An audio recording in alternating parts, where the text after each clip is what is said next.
Hello all, this is Austin Eck with Group 5. I'm alongside Elizabeth Zolman, Jay Sanderson, and JB Cantrell. We did our fraud research paper on Steinhoff International. So to begin, we're assuming that you have read over our research paper and you know what it's about.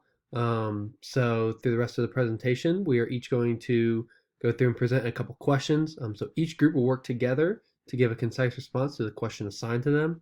And then individuals are encouraged to add complementing comments or opposing arguments to the other group's responses.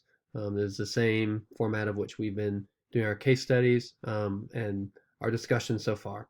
So shouldn't be anything new. So the first question is for group number one. And our question for group number one is, what is a point in Steinhoff's history that you believe can be pointed to as the introductory stage of creating a large opportunity for fraud? Hi everyone, this is Elizabeth, and now we're going to ask a question to Group 2 about the board. So Group 2, could you give examples of controls and or checks Steinhoff could have implemented to decrease the opportunity for fraud on the board? And then a follow-up question is, why is it important to have controls and checks on board members? And now, Group 3, we'd like to ask you to answer the following question. Why do you think there's a large time period between the raid on Steinhoff in 2015 and the investigation in 2017? What practices would have allowed the fraud to be discovered earlier?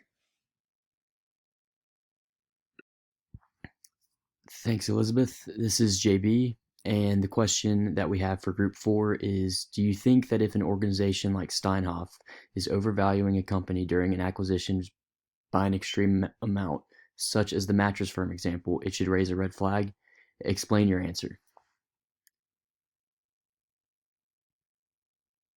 And question number 5 is for Group 6, and this question is, in 2015, Steinhoff chose to list on the Frankfurt Stock Exchange, which made it easier to get the company's wealth outside of South Africa. This ultimately added to the complexity of Steinhoff's corporate structure.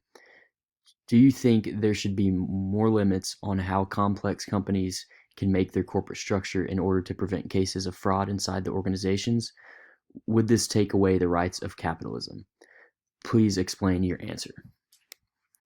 Awesome. Thank you, JB. My name is Jay Sanderson, and this is our sixth question addressed to group number 7. So which two parts of the fraud triangle that includes opportunity, rationalization, or pressure played the biggest role in the Steinhoff International fraud? Please explain your answer and give an example of each. That's all we have for you guys today. Thank you so much for your attention. And don't forget, when you respond to your question, respond as a group, but comment individually.